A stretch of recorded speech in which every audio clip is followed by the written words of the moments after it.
goodness. Good afternoon, brother. Good afternoon. Good afternoon, brother. That was amazing. Honestly, we're not sponsored by 7-Eleven, so Yeah, but I basically. don't mean to like prop 7-Eleven up. Why don't you just turn the logo slightly? Well, 7-Eleven did their thing by color coding themselves. Sure sounds like you're sponsored by them by the way things are going. Well, I'm just saying they did their thing by color coding themselves. Great marketing. And so even if you turn the label away, you know who you're drinking. You know who you're drinking. But yeah, man, so I had just a couple questions for you off the dome, to be honest. Sure, man. Yeah, man, a couple questions for you off the dome. First and foremost, in true fashion, how you feeling these days? These days or currently? Today. I feel pretty decent. I'm with my brother. We got up, we went to the gym. Needed that. Just finished up some chicken curry. Okay. Needed that. Yeah. Needed that. Needed that. Yeah, man, everything's good. Life's beautiful. We're moving and grooving and living in our purpose and following the good Lord, brother. Okay, I love it, man. I love it. How's God doing today? God, I'll tell you what.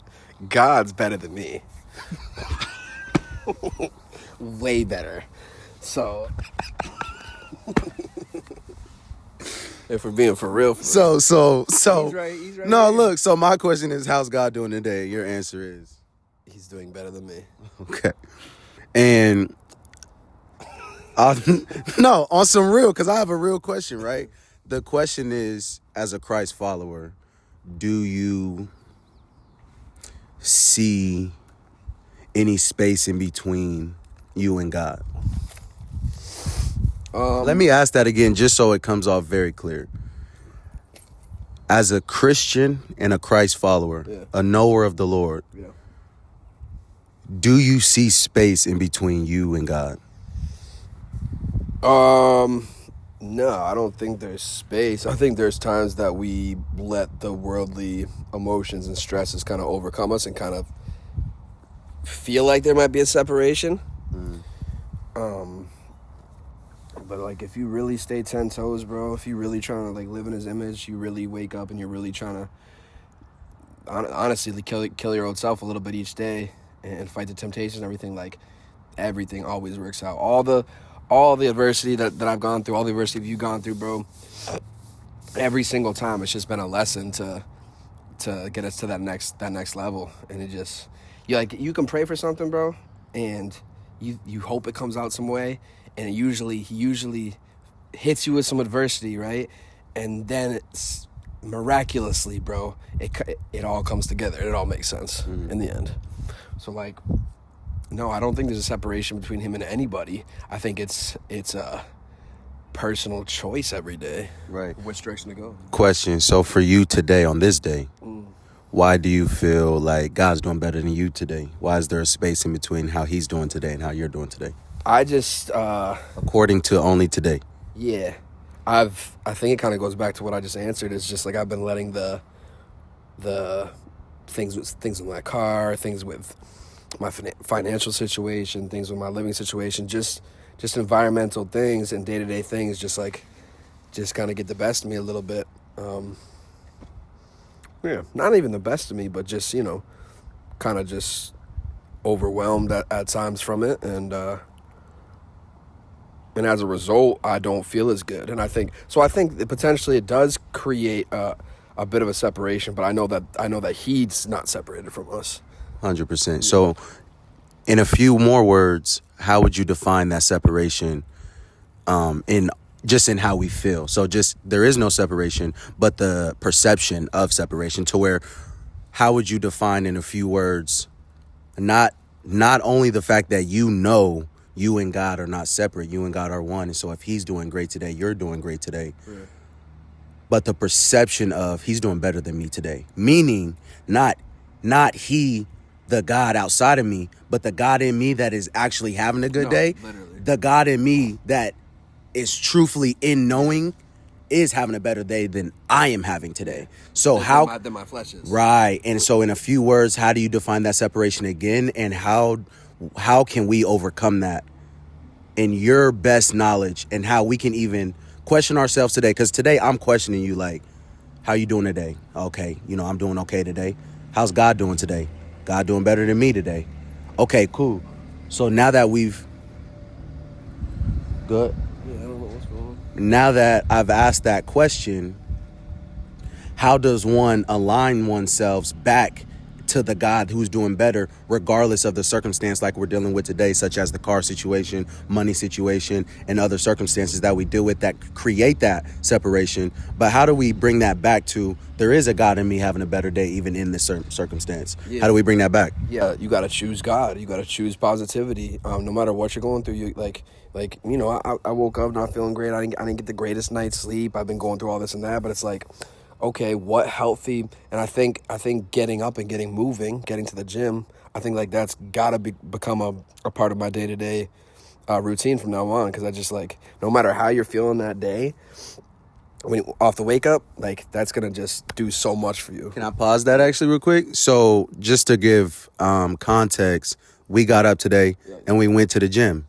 But if you heard, he didn't get the best night's sleep, probably could have used a couple more hours. But today we did get up in the gym. And what I noticed you said was, I got to start making this more of a, consistent part of my routine. Why?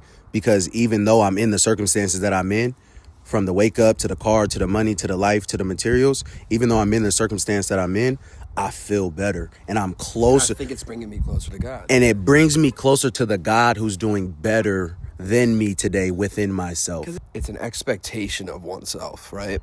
And so my highest, best version, my expectation of who I want to be is a godly version. And so when I'm saying, I, either feel that separation myself or I'm not doing as good, it's because of the fact that I'm not taking care of my body. All the worldly things aren't right. You know what I'm saying? The money's not right, all this and that, but it's like, it's just a full circle of coming back into your routine that's healthy for you. And it all starts with diet and exercise, and it starts with how you think when you wake up. It's all connected. So if we wake up positively, no matter the circumstances, no matter if you're you're sleeping on the street tonight, you're sleeping in your car tonight, whatever the situation is, it's just like choose happiness, choose discipline, choose God. Give me, if you can, Webster version, Aaron Webster version, dictionary definition of a godly version of yourself. I think it would be somebody that's very disciplined in his daily routine. Getting up in the morning, like I mentioned, and hitting that gym. I think that something we discussed last night, Trey, if you remember, when we were out at dinner, was like I live in this beautiful place in Oregon, and it's like, I isolate myself a lot, and I just work hard on myself, and just I like my peace and stuff. But it's like, bro, you're in such a beautiful place with so many young people, so many networking opportunities. It's like you got to step out sometimes, and we did, and we had a great night. You know what I mean? So I think stepping out and being one with the community is a big aspect of becoming that best version of myself. I think that's what I'm lacking. For being amongst the people, being who I am, would elevate me as a person, for sure. Being very strict with my diet, as I have to already. I don't know if the people know, but I'm allergic to dairy and gluten. So there's a lot of options out here. But like last night, we ran into something. I got some pad thai. I thought it was straight. We thought things were good, and it ended up it was cooked in butter or whatever. So it's like, got to be strict. But like, there's so much I can eat, and there's so much, all of God's whole foods I can eat. You know what I mean? So it's like, boom. Okay, so even to simplify that, eating God's whole foods. Being godly even comes down to one thing of, I heard discipline. Yeah. Obviously, I heard priority of health. Right? Consistency, right? Now, interestingly, there was one thing where you said discipline in a routine.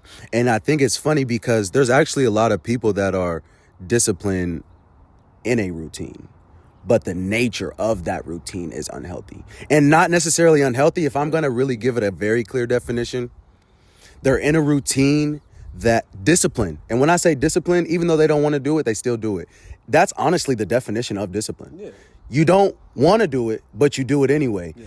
And it's funny that people do that each and every day. It just so happens to be outside of alignment with who they desire to be. So the energy of discipline is being used just outside of alignment with who you desire to be, right? For sure. Beautiful. So what we're going to do is understand a godly version is, yes, having a disciplined routine, but having a disciplined routine that is in alignment with the version of you that you truthfully know you should be. Could, should, want to be, desire to be, get whispers to be. We know at this point. So it's like, not everyone does know, Trey. How can I mold my weekly, daily routine specifically towards this one thing? In every aspect possible. Yeah. You said not everybody knows that purpose, that thing. And I think that's a lie.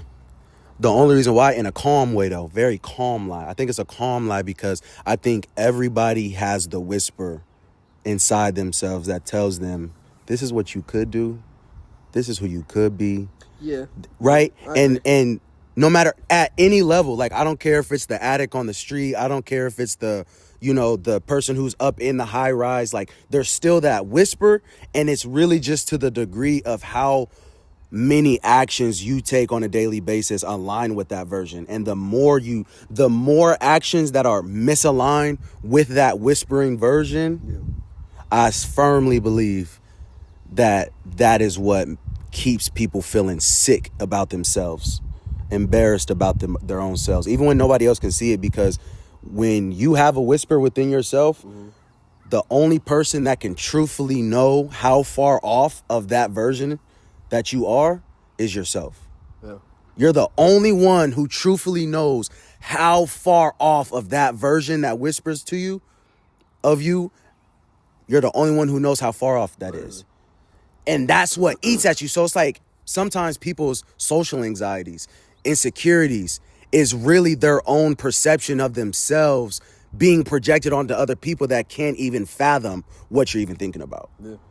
You know what I mean? So it's interesting. I think that's why. We think we know a lot about people. Yeah. And in reality, bro, like we barely know the surface level. People are so, dude, I know how deep I am. I know how deep you are. So it's like, people have no idea, dude. Yeah. It's crazy. But no, I agree with you that everyone does have the whisper. A lot of people do choose to block it out and never chase it.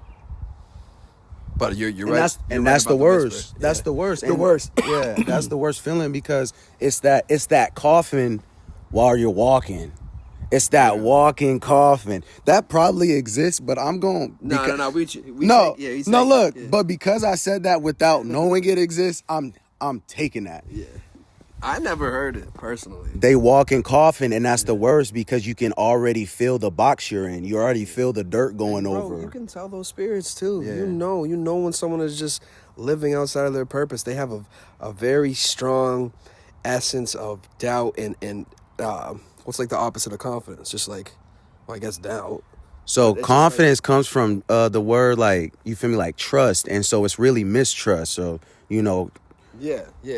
Mistrust, fear, worry. You can just tell, man. They walk around a certain way with with their head down or their shoulders down slanted, and the energy in the room shifts when you know what I mean. Like it's just not the same. Like when someone is at least attempting to live in their purpose because their spirit radiates it.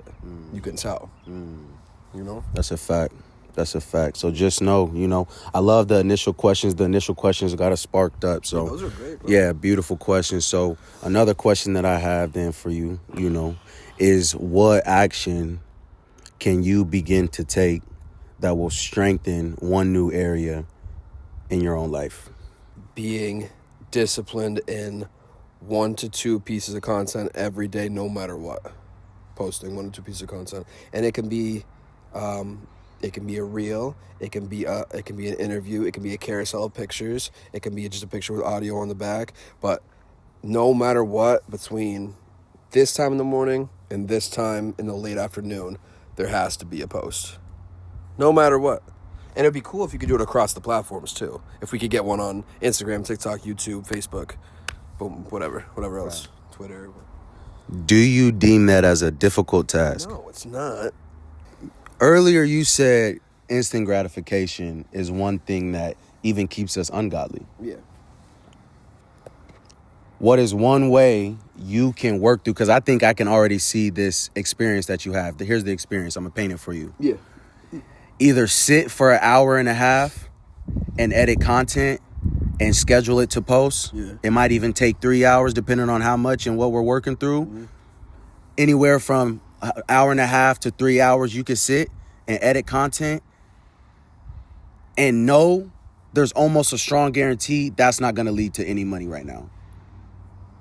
And then that leads you to, I can step out here and go make some money now for the hour and a half. Yeah. What can we do to help you still get that hour and a half and still be able to step in the money and not have those things bleed over as if I had to choose one or the other today. And today I had to choose the money because I'm behind. What can we do to still get a little bit of both? I think it would require me to like pen and pencil this out, bro.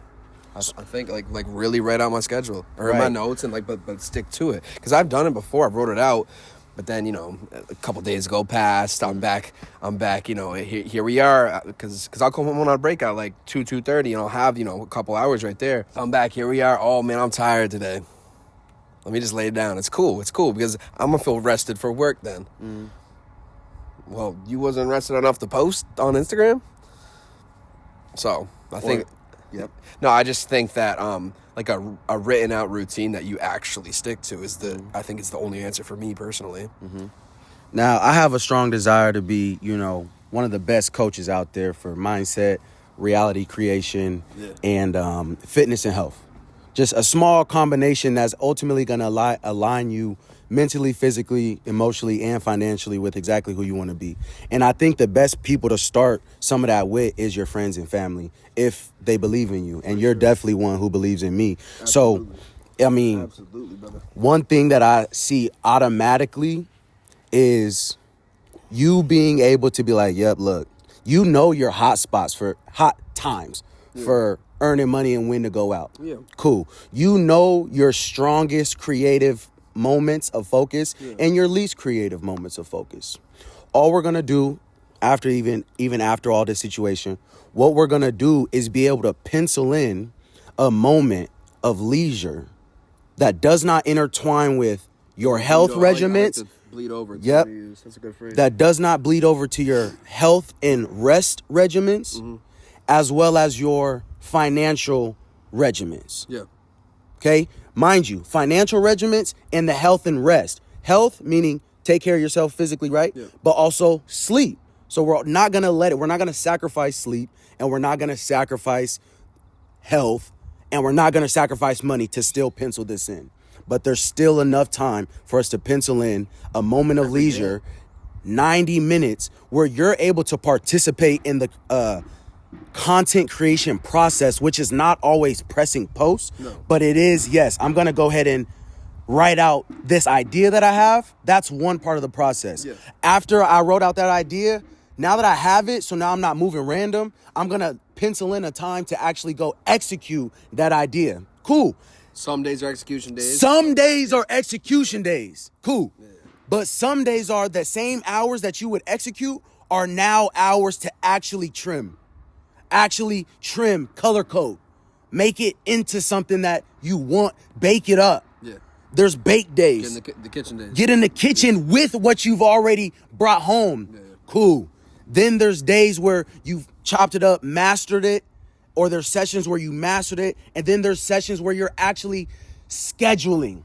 These are scheduling sessions. Mm-hmm. We're going to take 45 minutes. We already have content here. Mm-hmm. Part of getting that content scheduled is putting it on the scheduling calendar in those platforms, those slots, but also writing out the captions. The captions have to be done. Yeah. So now the caption has to be done, X, Y, Z, X, Y, Z, cool. But mind you, this needs to be a small segment consistently every day, because you need other segments for other things, not just segments you need a segment for learning more strategies of how to produce more. There's gonna be segments, studying sessions with no posting, none of that. Yeah. There's a study session, 30 minutes. Hell, you're not just scrolling. So it's more like this. It's like there's not actually going to be random days. If you get down a real scheduled routine that involves the health, the work, the content, then you can start dividing those 3 things. So it's kind of like those charts you've been making. I can make one designed specifically for myself. We've been making charts. And fire chart. Wait till you see what he's... We've been making charts. We got something for y'all. Let's go back to geometry class. You know what I'm saying? Come on now. It came in handy one day, I guess. Jesus Christ. Hold this real quick. This is unbelievable. I guess. Go ahead, though. If we break those 3 down, and then specifically if I would... Because I know when I'm sleeping at night, usually. I know when I'm working, usually. It's about finding this content. So it's like time each day. Oh, can I say something? Sure can. You know how you like that concept of bleed over? Yeah. I want to also introduce the same concept of bleed over to the distraction time. So this is what I want to do for you. Yeah. I want to cut down the distraction time bleed over that cuts into sleep, where you was ready to go to sleep at 10, 11. Yeah. But the distraction bleed over got you going to sleep at 12:30. Yeah. And it's random. Those are times I'm losing everything. Yeah. No, when I say everything, I mean your day is made of blood minutes. And the more you bleed out that led to absolutely nothing, you are becoming fatal to all different bodies of yourself, right? So this is what I want to tomorrow. To everything. Yeah. So this is what I want to do for you. All I want to do is cut down, stop some of a portion of the distraction bleed off time with a tactic tool that we're going to start setting timers for when the distraction time starts. So we can be wise about it. Alarm system. No, look. No, you don't even have to don't set a timer like 10 minutes, 15. No, set a stopwatch. Go back and check the stopwatch so you can truthfully feel and see in real time what it's doing. You will consciously want to make the decision when you're ready to. You just have to bring it to your awareness. And then literally you're consciously going to just do that naturally without the flow. You're going to naturally be like, you know what, it's been 17 minutes. I'm start telling time by myself at that point. It's been 17 minutes. A real routine. You don't got to look at the clock all the time. You don't got to look at the clock all the time so much because you now are everything that time is. It feels like 3 o'clock. It feels like I got to dial in on my content right now. Exactly. Because your circadian rhythm with who you truthfully want to be is so locked. And that is the concept behind all of this. You don't even need a clock, dog. That's the type of... But I feel like that's what big thing you stand for. Like, that's ultimately it. Like, your mindset, your heart, it's all connected. But it's developing your circadian... What is it? Circadian? Your circadian rhythm. Circadian rhythm. Yeah. In a certain way that aligns with your... That shit hard. Come on, bro, I know. That shit's hard. That shit's hard. So, look, all we're going to do, we're going to definitely cut down the bleed over, right? The bleed out of the distraction time. And then we're also going to just insert a little bit more productive time. And then a little bit less bleed out and a little bit more productive time is going to compound into just small levels of more growth that came with less effort. Mm-hmm. It was not so much willpower, like, I got to do this. Fuck, I don't want to do this because I never do this. It's more or less like, I really do this and it's really easy and it's already embedded. So that was great. Do you want to say any lasting words before you get out of here? Man, that was amazing, beautiful time. Yeah, just like, this is my brother. So like we met 4 or 5 years ago in downtown Portland. We were out door dashing, just came across him at the same restaurant on a pickup, and he was just had that energy. He was outside of his car, bro, just like bumping going crazy. I'm like, yo, what's good, bro? Are you an artist or something? Like, you know what I mean? He had the nice locks and whatever. He's nice and fit. I'm like, what's good, bro? Like, what's popping? And we just kind of. We kind of just hit it off from there. We started hooping at Irving Park, which is in northeast Portland. And then I had moved back to New York after about just a year and a half there.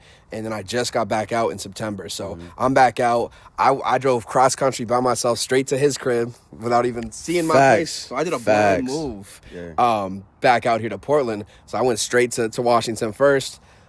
Great to see him. We chopped it up. We did some content and stuff, and then this is his first time back in Portland. Yeah, first time in a couple years. Yeah. So it's been a minute. And this is just like, this is my favorite person in the world, bro. He's helped me so much in so many ways. We've had some amazing moments, some dope memories and stuff, and we're working on our bigger purpose, and we're each driven people with our own distinct visions, but like when we come together, it's like a force, bro. It's beautiful. So yeah, I'm grateful. Yeah. I'm beyond it. Very full of life. So hopefully there were some gems in there, some value for you guys, and we're gonna start doing this a little bit more. Start picking the camera up with your friends and see who got something to say. You'll see who got something to say. 'Cause we definitely got something to say. You'll see who got something to say. So appreciate y'all, man. Stay tuned. Pearl minded. It's just like that, Aaron Michael. Hey, that shit hard. Come on, cool, cuz. Go ahead.